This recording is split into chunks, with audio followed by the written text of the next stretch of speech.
My nose is always clean. Don't give me that look. You know what I mean. He snorted and continued to sniff.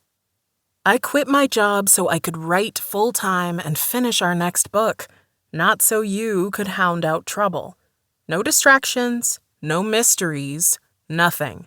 We're going to lie low and focus on writing. Besides, nothing ever happens in Crosbyville, Bailey. This time, Bailey didn't bother lifting his nose off the ground. He grunted and continued sniffing. I rolled my eyes. The sun was setting, and it was unseasonably cool, but I didn't worry about walking Bailey in the evening. Bloodhounds were gentle giants, but to those unfamiliar with the breed, they seemed intimidating.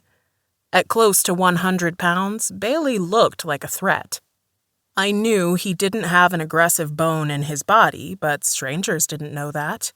Bloodhounds weren't known for their ability to protect, but there was still something about having so much muscle on the end of the leash that filled me with confidence. "Priscilla Cummings! How's Crosbyville's budding author?" A familiar voice called out nearby, and I whipped around toward the source. Lucas Harrison flashed a blindingly white, toothy smile as though he were auditioning for a toothpaste commercial. Lucas was the owner of Harrison Real Estate Properties. He was tall, with unnaturally tanned skin that reminded me of leather, and dark hair, dark eyes, and a large dark mustache, which was probably intended to distract from a prominent nose.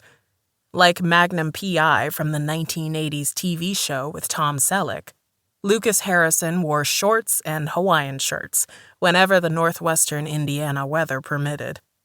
I'd known him since our high school days. "Good evening, Lucas." I wondered if he'd heard me talking out loud. How long had he been there? "You talking to yourself?" he chuckled. Drat. "No, I was talking to Bailey." I forced myself to smile in the hopes that talking to my dog didn't make me seem crazier than if I'd been talking to myself. Based on the confused look on his face, I knew two things. First, he hadn't read my book, because, second, he had no idea who Bailey was. "Bailey, my dog," I pointed. His smile was frozen on his face. After a moment, he shook it off. "Well, are you ready to sign your life away? We close tomorrow at 11. The idea of buying my first house was both thrilling and terrifying at the same time. My heart raced while my stomach did flips. "Absolutely," I lied. "Are you out walking alone tonight?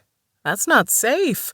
Crosbyville isn't the quiet little hamlet that it once was, and you have to be careful. Maybe I should walk you home. It's never good for an attractive woman to be out by herself at night." He grinned, but it looked like a grimace, and I forced myself not to frown and back away. "I'm not alone. I've got Bailey." Again, he looked confused for a split second until it registered with him that Bailey was my dog. He gazed at Bailey, who had stopped sniffing the ground. They looked at each other like two prize fighters. Eventually, Lucas must have realized that he wouldn't stand a chance in a one-on-one battle and glanced away. "If you're sure, then I'll be on my way. Don't forget to bring a certified check to the title company tomorrow." He gave Bailey a sideways glance and hurried on his way. When he was out of sight, I released a sigh of relief. Given a choice between being alone at night fending off Lucas Harrison, whom we used to call the Octopus back in high school, or a serial killer, I'd probably rather take my chances with the serial killer.